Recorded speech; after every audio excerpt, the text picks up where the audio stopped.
Welcome to the Culture Compute Podcast, Learning in the Digital Age. From the University of Massachusetts Amherst, I am Saiga Rupali, your host and a learning sciences researcher here at the College of Education. I am a PhD candidate in the Department of Math, Science and Learning Technologies, and I am on a mission to bridge the gap between culture, technology, and education.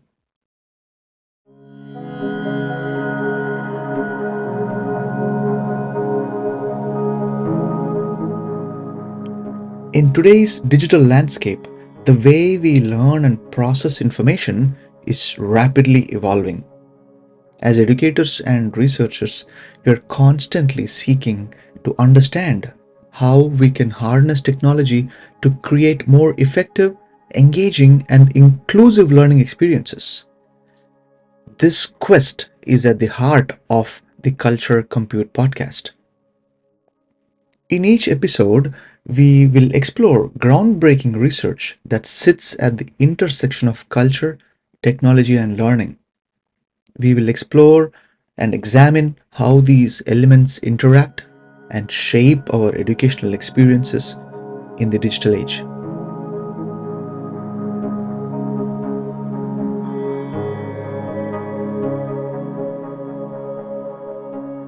Today, we are diving deep into a seminal work that has profoundly influenced our understanding of how people learn from multimedia content. For those who are wondering about what multimedia content is, it is images, GIFs that are animated images, audio clips, background music, all that counts under the multimedia umbrella. We will be exploring a paper titled The Past, Present, and Future of the Cognitive Theory of Multimedia Learning by none other than Richard Mayer.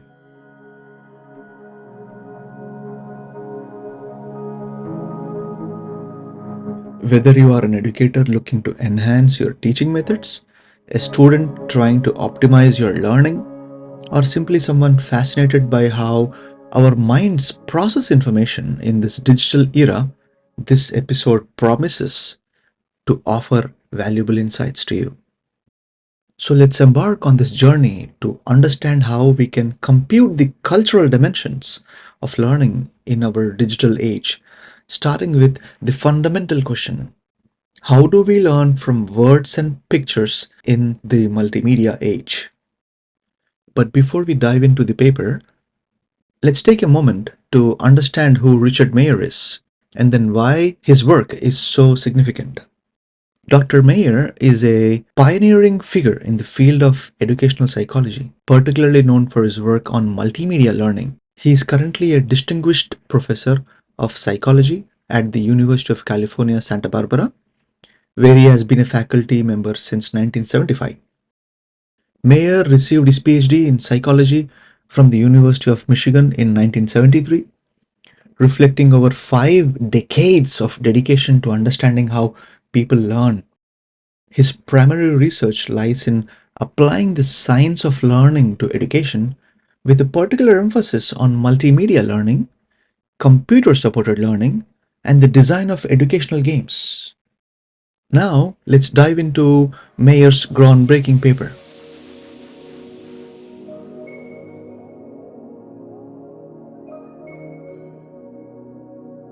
Today, we are focusing on the past, present, and future of the cognitive theory of multimedia learning, published in the Educational Psychology Review in 2024. Mayer provides a fascinating overview of how our understanding of multimedia learning has evolved over the past 4 decades. Mayer's cognitive theory of multimedia learning is based on 3 core assumptions. 1. Dual channels. It is the idea that we process visual and auditory information separately. 2. Limited capacity. We can only process a few pieces of information at a time in each of these channels. For example, You can see and process it, and then you listen through your ears and then process it. The third assumption is active processing, which is the meaningful learning that requires us to engage in appropriate cognitive processing. So let me break these down with some simple scenarios. So imagine you're watching an educational video about photosynthesis on YouTube. The video shows a diagram of a leaf while a narrator explains the process in the background. According to the dual channels assumption, your brain is processing the visual information from the diagram separately from the auditory information from the narration. So these are two dual channels that are being processed separately. This is why it's often more effective to present information in both visual and auditory formats rather than just one format. Now think about a time when you have felt overwhelmed by a presentation with too much information on one slide. This relates to the limited capacity assumption. Our working memory can only handle so much at once. That's why Mayer emphasizes the importance of breaking complex information into manageable chunks. Now consider the difference between passively watching a video and actively taking notes or answering questions about some content. In this case, our video about photosynthesis. The active processing assumption suggests that we learn best when we are mentally engaged with the material, making connections and organizing the information in our minds.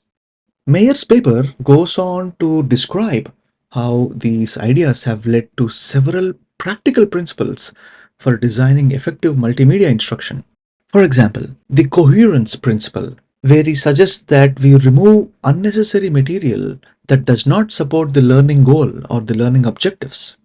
And there is the signaling principle, which highlights essential material to guide the learner's attention.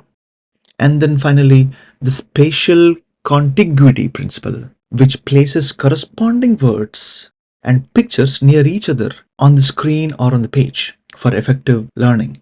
As an instructor at UMass, where I follow most of these principles myself when I'm teaching college writing to undergrad students, these principles have profound implications on how we design educational material in our digital age. Whether it is an e learning course or an educational app or even this podcast, understanding how our brain processes multimedia information can help us create more effective learning experiences.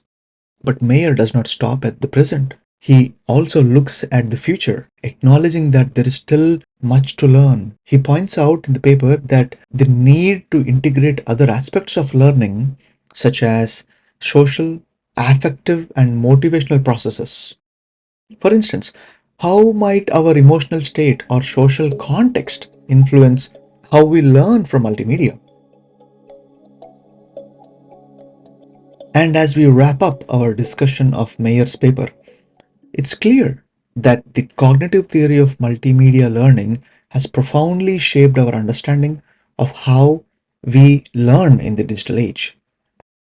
It provides a solid foundation for designing effective educational experiences while also pointing the way towards future research directions. In our increasingly digital world, where information comes at us in various formats and from multiple channels, understanding these principles of multimedia learning is more crucial than ever.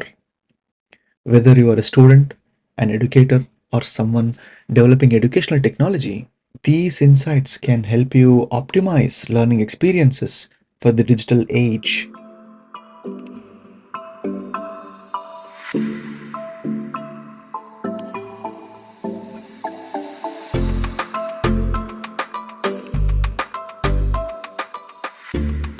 The Culture Compute podcast, Learning in the Digital Age, is produced from my home in Amherst, Massachusetts, in the United States. I am Sai Gatupali, your host and producer of this podcast. Our theme music was composed by Liborio Conti.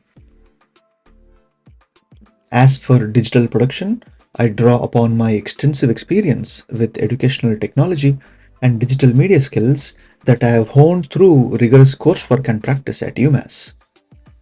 This podcast project is a personal endeavor, managed and produced entirely by myself, ensuring a professional and informed delivery in each episode. You can find this and future episodes by subscribing to the Culture Compute podcast wherever you get your podcasts. Again, if you have any questions or if you like to suggest a topic or you just want to reach out, you can email me at sgatupali@umass.edu, which is also in the show notes. You can also email me a voice memo of you asking your question. You might get your voice heard on air. This podcast reviews only open access articles in an attempt to promote open science. Thanks for joining me, and I'll be back next week exploring more intersections of culture, technology, and learning in our digital age.